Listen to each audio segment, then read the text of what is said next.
আমার নাম শিউলি। আজ আমি আমার জীবনের এমন এক গোপন অধ্যায় আপনাদের সাথে শেয়ার করতে যাচ্ছি যা আমি আজ পর্যন্ত কাউকে বলতে পারিনি। বুকের ভেতর পাথর চাপা দিয়ে রাখা এই কষ্ট আর ভুলের গল্পটা আজ আপনাদের শোনাব। আপনারা যারা প্রবাসে বা দেশে বসে একাকিত্বে ভুগছেন অথবা যারা জীবনের জটিল সমীকরণে আটকে গেছেন, তারা হয়তো আমার গল্পটা অনুভব করতে পারবেন। গল্পটা শুরু করার আগে অনুরোধ করছি, আমাদের চ্যানেলটি সাবস্ক্রাইব করে বেল আইকনটি ক্লিক করে দিন, যাতে আমার জীবনের পরবর্তী অংশগুলো আপনারা মিস না করেন। চলুন ফিরে যাই সেই দিনগুলোতে। আমার বাবা যখন স্ট্রোক করে বিছানায় পড়লেন, তখন আমার বয়স মাত্র ২১। সংসারের বড় মেয়ে হিসাবে সব দায়িত্ব আমার কাঁধে এসে পড়ল। পড়াশোনা ছেড়ে দিয়ে কাজের সন্ধানে নামলাম। ভাগ্যক্রমে চৌধুরী বাড়িতে কাজ পেলাম। কাজটা মূলত ছিল বাড়ির মেম সাহেবকে সাহায্য করা আর টুকটাক ঘর গোছানো। বেতনটা ভালোই ছিল, যা দিয়ে বাবার ওষুধ আর ছোট ভাইটার পড়াশোনা চলত। চৌধুরী বাড়িতে মেম সাহেব আর সাহেব ছাড়াও থাকতেন তাদের একমাত্র ছেলে রনি ভাইয়া। রনি ভাইয়া দেখতে বেশ সুসাদন, ফর্সা গায়ের রং, জিম করা শরীর। তিনি তখন মাস্টার শেষ করে বাবার ব্যবসায় যোগ দিয়েছেন মাত্র। প্রথম প্রথম রনি ভাইয়াকে আমার খুব ভদ্র মনে হতো। আমাকে দেখলে মৃদু হাসতেন, কখনো কখনো বাড়ির কাজের ফাঁকে আমার পড়াশোনার খোঁজও নিতেন। কিন্তু আমি তখনও বুঝতে পারিনি এই ভদ্রতার আড়ালে লুকিয়ে আছে অন্য এক মানুষ। ঘটনার সূত্রপাত এক দুপুরে। মেম সাহেব সেদিন বাপের বাড়ি গিয়েছিলেন আর সাহেব ছিলেন অফিসে। বাড়িতে শুধু আমি আর রনি ভাইয়া। রনি ভাইয়া নিজের ঘরে ল্যাপটপে কাজ করছিলেন। মেম সাহেব যাওয়ার আগে বলে গিয়েছিলেন রনি ভাইয়ার ঘরটা যেন ভালো করে গুছিয়ে রাখি। আমি ওনার ঘরে ঢুকলাম। রনি ভাইয়া ইশারা করে বললেন, টেবিলটা একটু পরিষ্কার করে দাও তো শিউলি। আমি টেবিল মুছতে শুরু করলাম। টেবিলের ওপর ওনার একটা দামি হাতঘড়ি রাখা ছিল। কাপড় দিয়ে মুছতে গিয়ে হঠাৎ আমার হাতের ধাক্কায় ঘড়িটা নিচে পড়ে গেল। টাইলসের ওপর পড়ার সাথে সাথে কাঁচ ভাঙার ঝনঝন শব্দ হল। আমার কলিজাটা যেন মুখের কাছে চলে এলো। ওটা ছিল রনি ভাইয়ার খুব শখের ঘড়ি, বিদেশ থেকে আনা। রনি ভাইয়া চমকে উঠে তাকালেন। ভাঙা ঘড়িটা দেখে ওনার মুখটা লাল হয়ে গেল। আমি ভয়ে কাচুমাচু হয়ে দাঁড়িয়ে রইলাম, চোখ দিয়ে জল বেরিয়ে আসার উপক্রম। এটা কি করলি তুই শিউলি? তুই জানিস এটার দাম কত? রনি ভাইয়া ধমকে উঠলেন। আমি কাঁপতে কাঁপতে বললাম, ভাইয়া বিশ্বাস করেন, আমি ইচ্ছে করে করিনি, ভুল হয়ে গেছে, আমাকে মাফ করে দিন। রনি ভাইয়া চেয়ার ছেড়ে উঠে দাঁড়ালেন, আমার খুব কাছে এসে দাঁড়ালেন। ওনার শরীরের গড়া আর পারফিউমের তীব্র গন্ধ আমার নাকে এসে লাগল। আমি ভয়ে এক পা পিছিয়ে গেলাম। রনি ভাইয়া নিচু গলায় বললেন, মাফ তো করে দিতে পারি, কিন্তু এই ঘড়ির যা দাম তোর সারা জীবনের বেতন দিয়েও শোধ হবে না। এখন যদি মাকে বলি তোর চাকরি তো যাবেই, চুরির দায় পুলিশেও দিতে পারে। আমি তখন বাবার অসুস্থ মুখের কথা ভাবলাম। চাকরিটা গেলে আমরা না খেয়ে মরে যাব।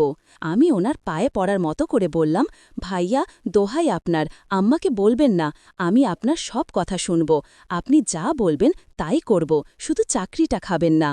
রনি ভাইয়া কিছুক্ষণ আমার দিকে তাকিয়ে রইলেন। ওনার দৃষ্টিটা তখন কেমন যেন বদলে যাচ্ছিল। আমার সারা শরীর যেন ওনার ওই চাউনিতে পুড়ে যাচ্ছিল। উনি বাঁকা হেসে বললেন, সব কথা শুনবি তো? আমি মাথা নিচু করে বললাম, হ্যাঁ। উনি বললেন, ঠিক আছে, মাকে কিছু বলবো না, কিন্তু তোকে আমার কিছু পার্সোনাল কাজ করে দিতে হবে, আর সেই কাজের কথা কেউ জানবে না। আমি সরল মনে ভাবলাম হয়তো ঘর গোছানো বা কাপড় ধোয়ার কথাই বলছেন, কিন্তু রনি ভাইয়ার উদ্দেশ্য যে অন্য ছিল তা বুঝতে আমার খুব বেশি দেরি হয়নি। সেদিন বিকেল থেকেই শুরু হলো ওনার সেই নোংরা খেলা। উনি আমাকে ডাকলেন ওনার পায়ে তেল মালিশ করে দেওয়ার জন্য। আমি সংকোচ নিয়ে ওনার পায়ে হাত রাখলাম। আমার হাত কাঁপছিল। রনি ভাইয়া সোফায় আধ শোয়া হয়ে চোখ বন্ধ করেছিলেন। আমি যখন ওনার পায়ে হাত বুলিয়ে দিচ্ছিলাম, উনি হঠাৎ বললেন, আরও ওপরে, কাফ মাসেলে ব্যথা করছে। আমি দ্বিধা নিয়ে হাতটা একটু ওপরে তুললাম। আমার হাতের স্পর্শ পেয়ে উনি যেন কেমন শিউরে উঠলেন। ওনার শ্বাস প্রশ্বাস ভারী হতে শুরু করল। আমি বুঝতে পারছিলাম পরিবেশটা ভারী হয়ে উঠছে, কিন্তু উঠে যাওয়ার সাহস পাচ্ছিলাম না। হঠাৎ রনি ভাইয়া আমার হাতটা খপ করে ধরে ফেললেন। আমি চমকে ওনার দিকে তাকালাম। ওনার চোখ তখন ঘোলাটে। উনি আমার হাতটা টেনে নিজের বুকের কাছে নিয়ে গেলেন। আমার হাতটা ওনার লোমশ বুকে চেপে ধরে ফিসফিস করে বললেন, শিউলি, তুই জানিস না তুই কত সুন্দর। আমার শরীর দিয়ে যেন বিদ্যুতের স্রোত বয়ে গেল। এক অজানা আতঙ্ক আর অদ্ভুত এক অনুভূতি আমাকে গ্রাস করল। আমি হাতটা ছাড়িয়ে নেওয়ার চেষ্টা করলাম, কিন্তু উনি শক্ত করে ধরে রাখলেন। বললেন, হাত সরাচ্ছিস কেন? তুই না বললি আমার সব কথা শুনবি, নাকি ঘড়ির কথা মাকে বলে দেব? ওই এক ব্ল্যাকমেল আমাকে পাথরের মতো জমিয়ে দিল। আমি নড়তে পারলাম না। উনি আমার হাতটা নিয়ে ওনার ঠোঁটে ছোঁয়ালেন, তারপর ধীরে ধীরে আমার হাতের তালুতে চুমু খেতে শুরু করলেন। ওনার গরম নিঃশ্বাসে আমার হাত ভিজে যাচ্ছিল। আমার বুকের ভেতর তখন তুফান চলছে, একদিকে ভয়, অন্যদিকে এক নিষিদ্ধ উত্তেজনা।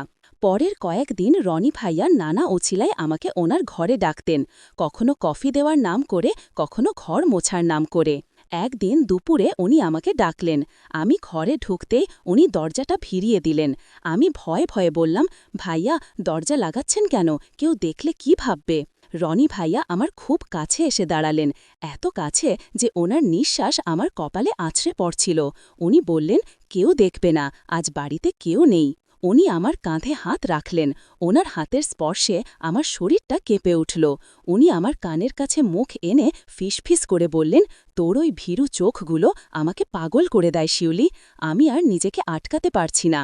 আমি কিছু বলার আগেই উনি আমাকে জড়িয়ে ধরলেন। আমি নিজেকে ছাড়ানোর জন্য মোচড়ামোচড়ি করলাম।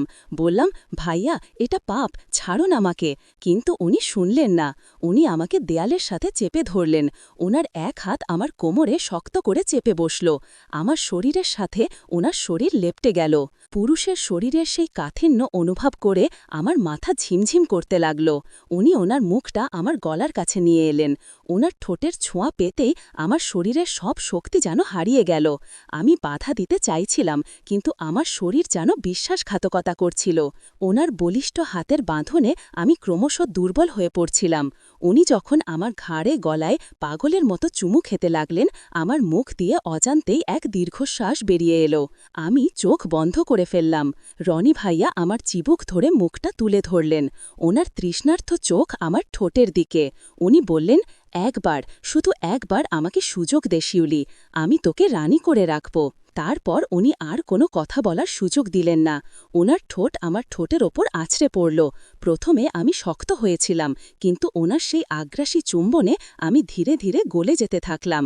আমার হাত দুটো অজান্তেই ওনার পিঠ জড়িয়ে ধরল। এক নিষিদ্ধ সম্পর্কে জড়িয়ে পড়ার সেই মুহূর্তটা ছিল একই সাথে ভয়ের এবং তীব্র আনন্দের। সেদিন দুপুরে সেই বন্ধ ঘরে যা হয়েছিল তা আমি মুখে বলতে পারবো না। শুধু এটুকু বলবো, দারিদ্র্য আর পরিস্থিতির শিকার হয়ে আমি আমার সততা হারিয়েছিলাম। কিন্তু অদ্ভুত ব্যাপার হলো, সেই জোর করে শুরু হওয়া সম্পর্কটা এক সময় আমার অভ্যাসে পরিণত হয়ে গেল। রনি ভাইয়া আমাকে ডাকলেই আমি ছুটে যেতাম। বিবেক দংশন করত, কিন্তু ওনার শরীরের উষ্ণতার কাছে সেই বিবেক হার মেনে যেত। আমাদের এই গোপন খেলা বেশ কিছুদিন চলল। আমি জানতাম এর কোনো ভবিষ্যৎ নেই। আমি জানতাম আমি শুধু ওনার সময়ের প্রয়োজন মেটাচ্ছি। তবু ওই মুহূর্তগুলোতে ওনার আদর, ওনার স্পর্শ আমাকে এক অন্য জগতে নিয়ে যেত। আমি ভুলে যেতাম আমি এক সামান্য কাজের মেয়ে আর উনি মালিকের ছেলে। কিন্তু পাপ কখনো চাপা থাকে না। একদিন গল্পের শেষ অংশ সাসপেন্স রেখে শেষ করা হলো, যাতে পরের পর্বের জন্য আগ্রহ থাকে। আজ এ পর্যন্তই। বন্ধুরা, আমার এই ভুলের মাসুল আমি কিভাবে দিলাম, আর শেষ পর্যন্ত রনি ভাইয়া আমার সাথে কি করলেন তা জানতে চাইলে কমেন্ট করে জানান।